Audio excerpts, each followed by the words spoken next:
Hi guys, welcome to B square cricket. ஒரு வழியாக MCG test முடிஞ்சிச்சு. ட்ரா, வின், லூஸ் மாற்றி மாற்றி கபடி ஆடிட்டு போட்ட விட்டு இப்போ வந்தாச்சு. Moving forward to Sydney test. என்னடா வந்துட்டு எப்போவும் சேர்ந்து ஒரே இடத்துல தான் வீடியோ போடுவோம். இந்த டைம் என்னடா வந்துட்டு தலைவர் வந்துட்டு பொங்கல் லீவுக்கு முன்னாடியே போட்டியெல்லாம் ரெடி பண்ணி கிளம்பிட்டாரு ஊருக்கு. அதனால நாங்கள் ஒர்க் ஃப்ரம் ஹோம் பண்ணுறோம். ஹோப்ஃபுல்லி சவுண்டு வீடியோலாம் கொஞ்சம் பெட்டராக தான் இருக்கும்னு நம்புகிறோம். அந்த நம்பிக்கையில் வீடியோக்குள்ளே அடி எடுத்து வைக்கலாம். ஹாய், எப்படி இருக்க? என்ன போயிட்டு இருக்கு? நல்லா இருக்கு. நல்லாதான் போயிட்டு இருந்துச்சு கிறிஸ்துமஸ் வரைக்கும். அதுக்கப்புறம் ஒரு பாக்ஸிங் டே டெஸ்ட்னு நல்லா ஊம குத்தா குத்திட்டு போயிடுது. அங்கதான் வர்றேன்.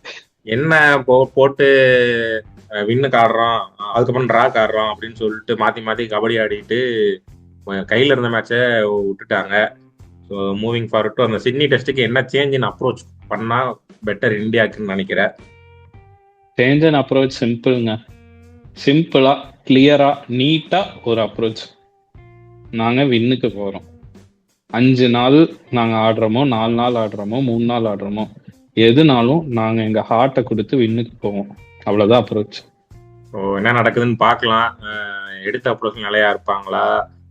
அந்த ஃபைனல் டெஸ்ட் எப்படியாச்சும் கேப்சர் பண்ணி ஏதாச்சும் மிராக்கிள் நடந்துடாதான்னு வெயிட் பண்ணி பார்க்கலாம். அதுக்கு வந்துட்டு பார்க்கலாம். ரோஹித் சர்மா கேப்டன்சி தான் கண்டிப்பாக இண்டிவிஜுவல் பெர்ஃபார்மன்ஸை தாண்டி ரோஹித் சர்மாவோட கேப்டன்சி தான் டிசைட் பண்ணுவேன்னு நான் நம்புகிறேன். ஸோ என்னோட செகண்ட் கொஸ்டின் என்ன இருக்க போகுதுன்னா, பிளேயிங் 11 என்னையா பண்ண போகிறாங்க? எதுவும் மாற்றுவாங்களா? இந்தியா, ஆஸ்திரேலியா ரெண்டுக்குமே கேட்குறேன். ஃபர்ஸ்ட் ஆஸ்திரேலியா சொல்லிடுறேன்.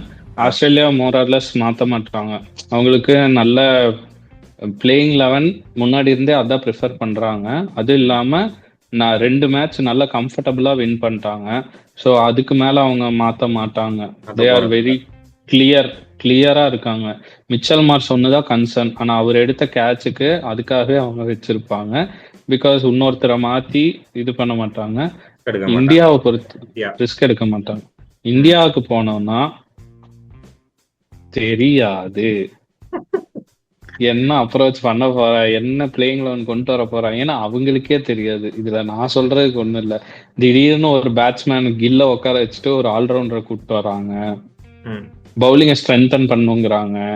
பவுலிங்கை ஸ்ட்ரென்தன் பண்ணோம்னா திடீர்னு வந்துட்டு ஆல்ரவுண்டர், அதாவது பவுலிங் ஸ்ட்ரென்த்தா இருந்துச்சுன்னா திடீர்னு ஒரு ஆல்ரவுண்டரை கூப்பிட்டு வந்துட்டு பேட்டிங்கை ஸ்ட்ரென்தன் பண்ணுங்கிறாங்க. See, batsman has to do their job. Bowler has to do their job. All-rounder is the one who will give support for batting and bowling. There will be a support. They cannot carry you. They cannot carry a single team on their shoulder for the 5 days. கரெக்டா? அவங்க crunch situation ஆடுவாங்க. ரைட்டா? Crunch situation Sundar நல்லா ஆடினாரு, ஜடேஜா போன match நல்லா ஆடினாரு. அந்த மாதிரி supporting role தான் கொடுப்பாங்க. மீதி நீங்க தான்ப்பா பண்ணும். பேட்ஸ்மேன் ஆகிய நீங்கள் இந்த ஃபர்ஸ்ட் 5-6 பேர் இருக்கீங்கல்ல, நீங்க பண்ணாதான் கீழே சப்போர்ட் ரோல் கொடுப்பாங்க.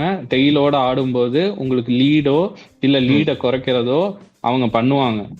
நீங்க சப்போர்ட் கொடுக்காம அவங்கள மெயின் மேட்ச் ஆட விட்டுட்டு அதுக்கப்புறமேட்டு வந்துட்டு எங்களுக்கு இதை ஸ்ட்ராங் பண்ண இதை கொண்டு வந்தோம், அதை ஸ்ட்ராங் பண்ண இதை கொண்டு வந்தோம்னா ஒன்றும் பண்றதுக்கு இல்லை.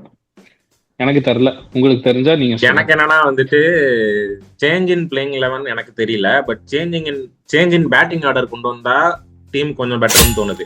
என்ன சொல்றேன்னா வந்துட்டு கேஎல் ராகுலே ஓப்பனிங் ஆடட்டும், ரோஹித் சர்மா கீழே வந்து ஆடட்டும்.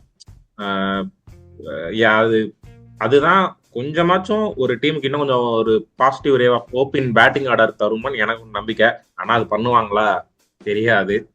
பொறுத்து வந்து பார்க்கலாம். Thursday ஃப்ரைடே மேட்ச் நடக்குதுல்ல, Jan 3 வழக்கம் போல மார்னிங் 5 AM நடக்குது. இந்த மேட்ச் வந்துட்டு சிட்னில. இது ஒரு ஸ்பெஷலான மேட்ச் தான். பிங்க் டெஸ்ட்னு சொல்லுவாங்க ஆஸ்திரேலியால. நியூ இயர் டெஸ்ட் வழக்கம் நடக்கும். என்னன்னா, கிளென் மெக்ராவோட அந்த கேன்சர் அவேர்னஸ் ஒரு நல்ல இனிஷியேட்டிவ். அதுக்காக வந்துட்டு ஸ்டம்ப்ஸு, அந்த சுற்றி இருக்கிற பேனர்ஸ் எல்லாமே வந்துட்டு கேன்சர் அவேர்னஸ் போர்டு வச்சிருப்பாங்க. பிங்க் கலர்ல கேப் எல்லாம் ப்ரெசென்ட் பண்ணுவாங்க பிளேயர்ஸ்க்கு. ஸோ இது ஒரு நல்ல இனிஷியேட்டிவ். பொறுத்திருந்து பார்க்கலாம் ஏதாச்சும் மிராக்கிள் நடக்குதா என்ன ஏதுன்னு சொல்லிட்டு. ப்ரெடிக்ஷன் வந்துட்டு நீங்க கம்மன் இருங்க. மிராக்கிள் நடந்துச்சு. எம்சிஜி அதவே கோட்டை விட்டுட்டு இங்க வந்துட்டு டே 4 வரைக்கும் நம்ம கையில இருந்ததை டே 5ல நம்ம விட்டுட்டு வந்துட்டோம்.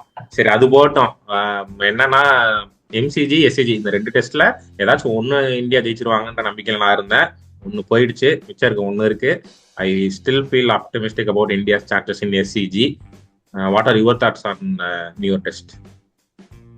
ஆஸ்திரேலியா தான் 3-1. ஓகே 3-1.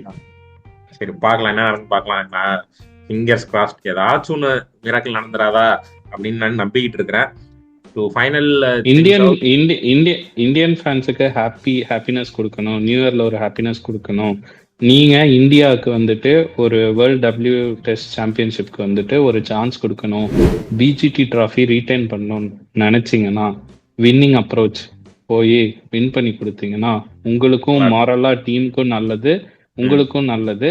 அதை விட நான் என்ன சொல்றேன்னா, நீங்க ஒரு செல்ஃப்லெஸ் கேப்டனா, நீங்க ஒரு நல்ல பர்ஃபார்மரா, நீங்க உங்களோட ஹை கேலிபர் பிளேயரா இருக்கிறதுக்கு இந்த மேட்சை ஜெயிச்சு கொடுத்துட்டு நான் போதும், எனக்கு இது போதும். அங்கதான் வந்தேன். சிட்னி டெஸ்ட்னா கடைசி டெஸ்டா ரோஹித் சர்மாக்கு இருக்குமான்னு எல்லாரும் பேசிக்கிறாங்க. இருக்கணும். நீங்க ஒரு செல்ஃப்லெஸ் கேப்டனா இருந்தா இருக்கணும். இல்ல அப்படின்னா நீங்க வந்துட்டு இது பண்ணோம் அது நீங்க ஜெயிச்ச இந்த வேர்ல்டு T20 சாம்பியன்ஷிப், நீங்க டீம் இவ்வளவு நல்லா கொண்டு வந்தது எல்லாம் okay, I will give you. நான் ஒரு கேப்டனா ஐ வில் ரேட் யூ.